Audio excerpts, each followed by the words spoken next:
This is Lisa from Mobile Tech Review, and it's Smackdown time. Here we have what I've called Bob Best of the Best. Is it still though? This is the 15-inch HP Spectre x360, and on this side here we have the newcomer on the block, the Lenovo Yoga 720 15-inch, a fairly high-end configuration over here. Now they have a lot in common. They're both 15-inch convertibles with pen support, and that's a pretty rare thing. Honestly, just finding a 15-inch convertible still isn't the most common thing. Throwing in the pen and you're really in rarefied territory. With the HP Spectre x360, the pen is included in the box. It uses an N-trig pen. With the Yoga, it's not included in the box. It uses a second generation Wacom AES pen. We have the new Wacom Bamboo ink pen. Sells for about 70 bucks, and well, it's compatible, so we're going to use it with that, and you get the full level, 4,000 levels of pressure sensitivity and all that goodness. The similarities continue on. The Yoga is available with your choice of a 1080p or a 4K display. Here we have a 4K display option only, so there you go, 4K to 4K. We're going to talk mostly about that configuration, but we'll go on from there. They both have dedicated graphics. They both have fast PCIe SSDs, metal casings. So how do you decide? Oh, and the prices are kind of similar too. We're going to find out now. This one's going to be relatively quick, okay, for one of my videos, because there's so much in common here, but two really important points that set them apart, and I think they're going to be the deciding factor for most of you. They have a lot in common, like I said. Same size, same weight, 4.4 pounds, 2 kilograms. They're about the same thickness. The HP is just a hair thinner. I mean, not enough that you would notice. Reasonably speaking, about the same footprint going on, about the same with heat, which is interesting under most cases. Why is that? I think the denser metal construction on the HP transfers heat more, so even though it doesn't have as hot a GPU inside or as many cores, the Yoga is a little bit thicker, has a little bit more room for some cooling inside. So about the same in terms of that. And neither of them gets particularly hot or loud, but you will, if you work them hard, hear the fan. Some is a gentle whooshing sound. Both of these are available up to 16 gigabytes of DDR4 RAM, and they have one RAM slot. They both have M2 socketed SSDs. You could upgrade it on either one if you wanted. Both come with PCIe SSDs. The HP's NVMe SSD clocked a little bit faster, but in real-life tests, can you tell the difference between I'm crazy fast and I'm beyond insanely crazy fast? No, not really. Pricing is about the same on these, and you know, with the Yoga, you can get a lower end configuration. You can get a 1080p display, whereas it's only 4K on the HP. So at the low end, it's a little bit harder to make an apples to apples comparison there. Also, the lowest end Yoga does not have dedicated graphics. It's only Intel HD 630 integrated graphics. So the HP starts at around $1179 as a 4K display, Core i7, 8 gigs of RAM, a 256 gig SSD. The Lenovo starts around $1,000 to $1,100, and you get 8 gigs of RAM and a 256 gig SSD again, and a 1080p display. If you go for $1,500, you have fairly comparable specs in terms of display, RAM, and storage. You get a 512 gig SSD, you get 16 gigs of RAM, you get a 4K display on both of these. One of the big differences here is going to be the horsepower involved. You've got it's very unusual to see this. You've got a quad-core 45-watt i7-7700 HQ CPU in that Yoga 720. It makes it unique right now. That's pretty special stuff.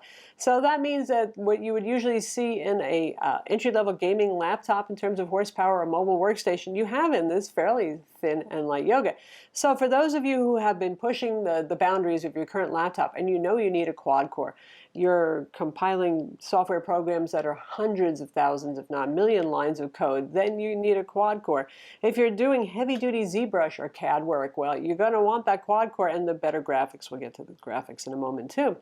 If you're just doing things like Photoshop, MS Office, Clip Studio Paint, that sort of thing, honestly, the dual-core i7 in the HP Spectre x360 15-inch is going to be just fine. Really, it's going to be fast. I use it for Photoshop, editing large raw files and doing complex drawings with like 30 layers or so on the HP Spectre x360 15-inch in Photoshop, and it does not slow down. It's not a problem.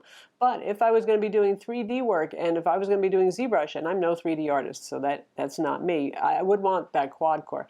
Also, if you're going to be playing games, because guess what? There is a big difference in the dedicated graphics. They both have dedicated graphics with 2 GB of GDDR5 VRAM, but the HP has the more common 940MX, which is good because it's a very low-power dedicated GPU, and it's just enough to give Adobe CC products, even Premiere, that little oomph they need to actually perform noticeably better. It's a nice boon. But the Yoga has the latest generation NVIDIA Pascal GTX 1050, and that is a entry-level gaming graphics card. 2 gigabytes of VRAM instead of the usual 4 of those, so that hurts slightly, but if you're playing 1080p games, it's most of the time going to be okay. Anyway, there's a lot of diminishing returns with Adobe CC products. If you go to a GTX 1080, you're not going to see much of a difference, but still, you'll get a little bit more oomph out of that 1050. But where it's really important is if you're doing 3D applications that use the GPU, if you're doing rendering, and if you want to play games. You could play Battlefield 1. You could play Mass Effect Andromeda.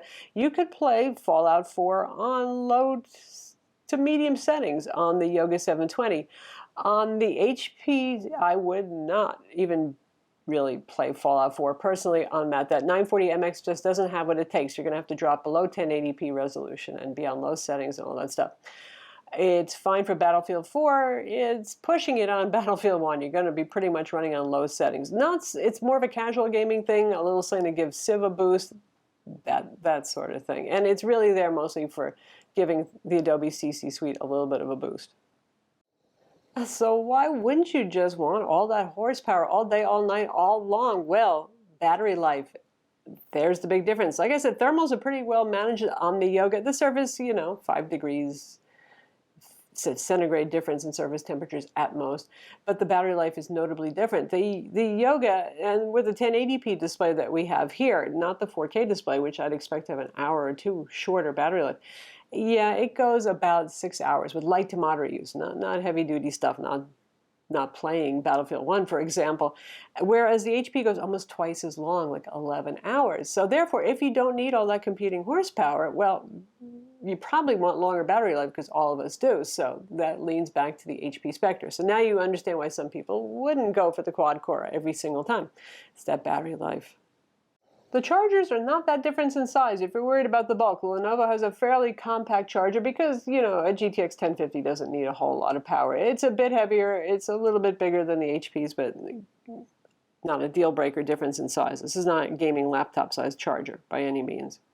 When it comes to the keyboard, both are short travel keyboards. The Spectre's feels more crisp and very nice to type on despite the fact it's low travel. The Yoga feels a little bit mushy in comparison. It's not bad, but it's just not as good as the HP's. They're both backlit, by the way. Trackpad, HP wins on this. They still have that super large trackpad. I'm still not sure why they do it, but it's one of the better trackpads on the market right now, whereas the Yoga's is just okay. It's passable. They both have Thunderbolt 3 ports, and both of them claim 40 gigabyte per second throughput.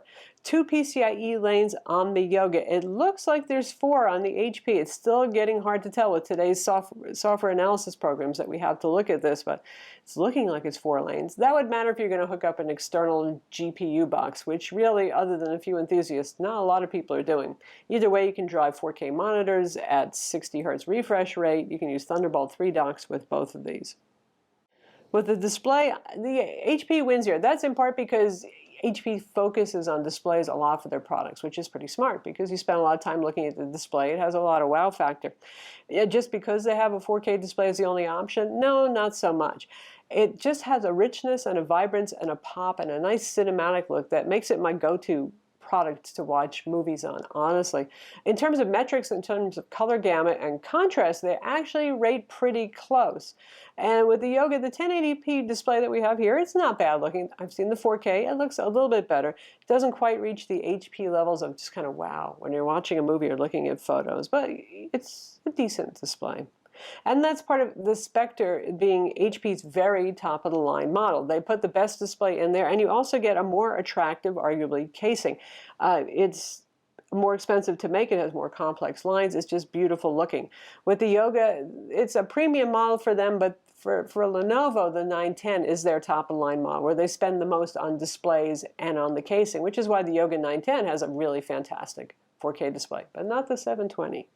So both of these have active digitizer pins. That means there's a little battery in the pen. The pen's actually the active part of the digitizing equation there. N-trig on the HP and Wacom AES on the Yoga. They're both pretty close, honestly, in terms of tracking, in terms of line jitter on diagonals. You're going to get jitter on diagonal lines on both of these. I have a slight preference for Wacom AES, though. I have to admit, a little bit less initial activation force, but the HP is one of the latest N-trig models on the block, and it's actually pretty good, and it's noticeably better than, say, Surface Pro 4 in that respect. It's close enough that, even as a pen-centric person like me, I wouldn't really call one a strong favorite over the other. So there you have it, the HP Spectre x360 15-inch versus the Lenovo Yoga 720 15-inch. As you can see, it comes down to, do you need the horsepower, or do you need the battery life? Do you want the prettiest darn-looking laptop, or do you want one that's pretty good-looking, metal casing and all, both of these, but not quite as fantastic-looking?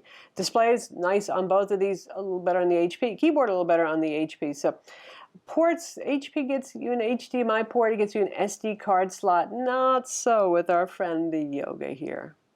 Thunderbolt 3 is a go on both of these, so you can see it's pretty darn close. Do you need the horsepower? Do you need the battery life? How pretty do you want it? I'm Lisa from Mobile Tech Review.